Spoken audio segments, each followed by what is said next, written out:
எல்லோருக்கும் என்னுடைய மாலை வணக்கம். தம்பி, நான் ப்ரொடியூசர் கவுன்சில் செக்ரட்டரி எல்லாம் இல்லை, அங்க வந்து பேர் நோட்டீஸ் கொடுக்க போறாங்க. நான் தமிழ் ஃபிலிம் ஆக்டிவ் ப்ரொடியூசர் அசோசியேஷனுடைய ட்ரெஷரர். நீங்க ஏதாவது தப்பா சொல்லி நம்ம மாட்டி விட்டுறாதீங்க.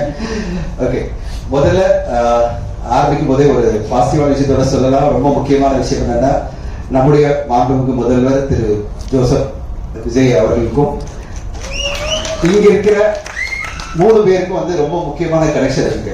நம்முடைய ஜோசப் விஜய் சாருக்கும் இங்க இருக்கிறவங்களுக்கும் முதல்ல எனக்கு ரொம்ப சந்தோஷமா இருக்கு முருகதாஸ் சார் பார்க்கறதுக்கு. அவருடைய 3 திரைப்படங்களுமே நம்முடைய விஜய் சாருடைய படங்கள்ல அவருடைய மிகப்பெரிய கரியர் அடுத்த கட்டம் போறதுக்கு மிகப்பெரிய துணையா இருந்தது 3 படங்கள்.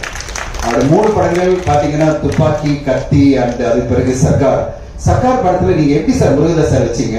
ஒரு ஓட்டுல ஒரு டிஃபரன்ஸ் பண்ண முடியும், நீங்க ஒரு சீட்ல பண்ண முடியும். எப்படி உங்களுக்கு பிரிமானேஷன் இருந்திருக்கு? ஏதோ நடக்க போகுது ஒரு 5-6 வருஷம் கழிச்சுன்னு சொல்லிட்டு அப்பயே நீங்க ஒரு படத்திலேயே சர்க்கார்லயே அதை வச்சுட்டீங்க.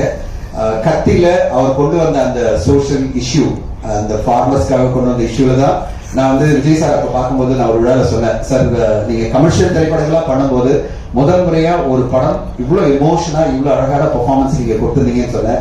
அவர் ரொம்ப சந்தோஷப்பட்டார் அந்த பெர்ஃபார்மன்ஸ்க்காக. அந்த படத்தினுடைய பெர்ஃபார்மன்ஸ், கத்தியில அவர் கொடுத்த அந்த பெர்ஃபார்மன்ஸ், அதுக்கு பிறகு நம்ம சொல்லவே வேணாம். துப்பாக்கி என்னைக்குமே காலங்காலமா பேசப்படுற ஒரு மாபெரும் கமர்ஷியல் படம். இந்த 3 படங்கள் விஜய் சாருக்கு எவ்வளவு பெரிய வெற்றி கொடுத்ததோ அந்த மாதிரி அவருடைய கரியர்லயும் முருகதாஸ் சாருக்கும் பெரிய ஒரு ஸ்கேல் அடுத்த கட்டம் போன படங்கள். அந்த ஒரு கனெக்ஷன் இந்த பிரசன்ஸ், அவருடைய பிரசன்ஸ்ல இருக்கு. அடுத்ததா முக்கியமா ஒரு ஆளை சொல்லணும், அது வந்து இந்த படத்தில் நடிச்ச நடிகர் நம்முடைய ஜெய் அவர்கள். சொல்லவே வேணா, உண்மையிலே அன்பு தம்பி மாதிரி எலெக்ஷன் கேம்பெயின் அப்போ போய் கேம்பெயின் பண்ணதா சரி, அதுக்கு பிறகு வந்து பல விஷயங்கள்ல வந்து விஜய் சாருக்காக சப்போர்ட்டா இருந்ததும் சரி, அந்த இதுக்கு வந்து செரிமனிக்கு வந்து ஓடி வந்து பார்ட்டிசிபேட் பண்ற விஜய். நான் பார்த்தேன் அந்த வீடியோவை, அதுவும் கொஞ்சம் லேட்டா வந்து ஓடி போய் அண்ணனுக்காக போய் அங்க நிக்கிறாரு. அந்த அண்ணனுக்காக அவ்வளவு கேம்பெயின் பண்ணி அந்த தைரியம் வேணும். சினிமா இண்டஸ்ட்ரியில போய் கேம்பெயின் பண்றதெல்லாம் அவ்வளவு ஈஸி இல்ல. ஏன் அண்ணனை நம்புற, என் அண்ணன் ஜெயிப்பாரு அப்படின்னு சொல்லி போய் கேம்பெயின் பண்ணி அது பிறகு இன்ஸ்டால அவ்வளவு ரீல்ஸ் போட்டு இன்னைக்கு உங்க அண்ணன் ஜெயிச்சார் சார். ஜெய் சார், உங்களுடைய நம்பிக்கைக்கு நம்முடைய திரு ஜோசப் விஜய் அவர்கள் வந்து இன்னைக்கு சிஎம்ஆ வந்தது நம்மளுக்கு எல்லாம் பெருமை. சினிமா இண்டஸ்ட்ரி சேர்ந்த அனைவருக்குமே பெருமை. சினிமா இண்டஸ்ட்ரி சார்பில் மிகப்பெரிய லெவல்ல எல்லோருக்குமே சந்தோஷம். சினிமா இண்டஸ்ட்ரிக்கு அவர் ஏதோ ஒரு விஷயம் பண்ணுவாரு, எல்லாரும் நம்பிக்கை இருக்கு. அவர் தமிழ்நாட்டுக்கே பல விஷயங்கள் பண்ண போறாரு, ஆனா சினிமா இண்டஸ்ட்ரிக்கு நல்லது பண்ணுவார் எதிர்பார்ப்பு நிறைய இருக்கு எல்லோருக்குமே இண்டஸ்ட்ரியில. ஜெய் அவர்களுடைய கான்ட்ரிபியூஷனும் அதுல அனில் மாதிரி அவருடைய கான்ட்ரிபியூஷன் அவர் பண்ணியிருக்காரு. அவர் முதல்ல இருந்து ஆரம்பிக்கும் போதே விஜய் சாருக்கு தம்பியா நடிச்சு இன்னைக்கு அவர் இந்த படத்துல ட்ரெயிலர்ல பாத்தீங்கன்னா காமெடி பண்ற மாதிரி தான். யோகி சொல்றாருல, இந்த குட்டி தளபதி திடீர்னு வந்துட்டார் சின்ன தளபதி மாதிரி அப்படின்னு கிண்டல் பண்ற பல மேனேஜர்ஸ்ல இந்த படத்துல வச்சிருக்காரு. அந்த படத்தை பார்த்துட்டேன். ஜெய் வந்து நம்ம விஜய் சார் தியேட்டர்ல இனிமே பார்க்க முடியாது, திரையரங்களை பார்க்க முடியாது, ஆனா திரைப்படங்களை பார்க்க முடியாது. ஆனா ஜெய் அவரை மாதிரியே ஒருத்தர் வருவாரு.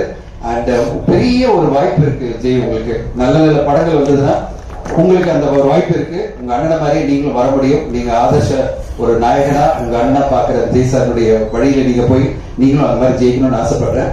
அண்ட் அடுத்ததா பேர்லயே விஜய் சார் இருக்கிற பாபு விஜய் பத்தி சொல்லணும். விஜய் சார் எப்படி வந்து அவருக்கு எவ்வளவு பிடிக்கும் பாபு விஜய்க்கு நான் சொல்றேன். ஒரு இண்டஸ்ட்ரிஸ்டா இருந்து ஒரு பெரிய கம்பெனி ரன் பண்ணி அந்த கம்பெனில பார்ட்னரா இருந்து நாங்க பாப்டா ஃபிலிம் இன்ஸ்டியூட் ஆரம்பிக்கும் போது முதல் பேட்ச்ல வந்து மாணவனா சேர்ந்தது பாபு விஜய். எனக்கு ரொம்ப ஆச்சரியமா இருந்தது, நீ இவ்வளவு பெரிய ஃபேக்டரி எல்லாம் ரன் பண்ணிட்டு இருக்க, நீ வந்து ஜாயின் பண்ணணும்னு சொல்லும் போது அவர் சொன்னாரு, என் வாழ்க்கையில ஒரே குறிக்கோள் சார், நான் வந்து விஜய் சாரோட ஒரு படம் பண்ணணும், அப்போ வந்து நான் டைரக்டர் ஆகணும் அப்படின்னு வந்தாரு. அதனால அவர் பேர் பாபு விஜய் இருக்கிறதுனால அப்படி வந்தாரா தெரியாது, அவருக்கு ஒரே ட்ரீம் தான் விஜய் சாரோட பணியாற்றணும், விஜய் சாரோட இருக்கணும் அப்படின்னு. நீங்க நம்ம பிரஸுக்கு நான் எக்ஸாசரேட் பண்ண நான் சொல்லல. அவர் படிக்கும் போதே அந்த பேட்ச் படிக்கும் போதே என்ன சொன்னாரு, சார் எப்படியாவது இந்த முருகதாஸ் சாரோட சேர்த்து விட்டுருங்க, முருகதாஸ் சார் அசிஸ்டண்டா போய் விஜய் சாரோட ஒரு படம் கோ டைரக்டராவோ அசிஸ்டன்ட் டைரக்டரா இருந்து அது பிறகு அவருக்கு வாய்ப்பு கிடைக்கணும் அப்படின்னு சொன்னாரு. நான் முருகதாஸ் சார்கிட்ட ரிக்வெஸ்ட் பண்ணி, சார் ஒரு மாணவன் உங்களையே ஒரு ஆதர்ஷ இயக்குனரா பார்த்துட்டு இருக்காரு, நீங்க அவருக்கு வாய்ப்பு கொடுங்க அப்படின்னு அவர் இன்டர்வியூ பண்ணாரு. பிடிச்சிருந்தது, அவரோட சேர்ந்து பண்ணாரு. சர்க்கார் படத்துல அவர் வந்து அசோசியேட்டா ஒர்க் பண்ணாரு. அப்போ வந்து எங்கிட்ட போட்டோ எல்லாம் காமிச்சார், sir dreams come true sir, நான் அவருடைய படத்துல முருகதாஸ் சாரோட சேர்ந்து விஜய் சாரோட நான் இந்த படத்துல ஒர்க் பண்ணேன் அப்படின்னாரு. அது பிறகு இன்னொரு படம் ஒர்க் பண்ணாரு, 3 படம் முருகதாஸ் சாரோட பண்ண பிறகு அவருடைய ட்ரீமே விஜய் சாரோட பணியாற்றணும் தான். அதுக்குள்ள விஜய் சாரோடைய அடுத்த கட்டம் அரசியல் இதெல்லாம் வந்துருச்சு, அது பிறகு அவரால் பண்ண முடியல. ஆனா அவர் உடனே சொன்னார், அடுத்ததான் நான் வந்து சார் ஒரு படம் ஆரம்பிக்க போறேன், நான் கண்டிப்பா ஒரு படம் பண்ணுவேன் சார் அப்படின்னு சொல்லிட்டு அவருடைய படமா தான் சட்டென்று மாறுது வானிலை. அவருடைய ஃபேமிலி மெம்பர்ஸ் எல்லாரும் அவரை ட்ரஸ்ட் பண்ணி அவர் மிகப்பெரிய அளவில் ஒரு பட்ஜெட் கொடுத்து இந்த படத்தை அவங்க பண்ணியிருக்காங்க. அவருடைய ஃப்ரெண்ட்ஸ், அவருடைய ஃபேமிலி எல்லாரும் சேர்ந்து. எனக்கு ரொம்ப பெருமை இந்த படத்துல வந்து பாப்கார்னுடைய முதல் பேட்ச்ல இருந்த டாலிட்டு இந்த படத்துல எடிட்டரா வரதும், பாபு விஜய் அறிமுகமா இயக்குனர் அறிமுகமா வரதும், அவருடைய என்ன சொல்றது அவருடைய மிகப்பெரிய ஒரு குருவா இருந்த முருகதாஸ் சார் இந்த விழாக்களுக்கு பார்ட்டிசிபேட் பண்றதும், அவருக்கு டீச் பண்ணது அந்த பாப்கார் இன்ஸ்டிடியூட்ல டீச் பண்ணது யார் பாத்தீங்கன்னா அதனுடைய சசி சார். சோ எல்லாருமே இங்க இருக்கிறோம். நாங்க ரொம்ப சந்தோஷமா இருக்கு. சட்டென்று மாறுது வானிலை. நான் வந்து சொன்னேன் முதல் படம் ஆரம்பிக்கும் போது ஒரு சின்ன பட்ஜெட்ல ஒரு யதார்த்தமான ஒரு படைப்பா ஒரு என்ன சொல்றது சில அறிமுகம் எடுத்தோடனே பாத்தீங்கன்னா அந்த மாதிரி படைப்பு நல்லா இருக்கும் பாபுஜி அப்படின்னு என்னுடைய ஒரு அட்வைஸா சொன்னேன். இல்ல சார், நான் வந்து ஒரு பெரிய கமர்ஷியல் டைரக்டரோட வந்து நான் வந்திருக்கேன், நான் கமர்ஷியல் படத்தோட தான் ஆரம்பிப்பேன் அப்படின்னு சொல்லிட்டு இந்த சட்டென்று மாறுத வானிலை. ஏன்னா அவர் வந்து முருகதாஸ் அவருடைய சிஷியன். அந்த இது மாதிரி நான் ஒரு கமர்ஷியல் படம் கொடுப்பேன் சார் அப்படின்னு வந்திருக்காரு.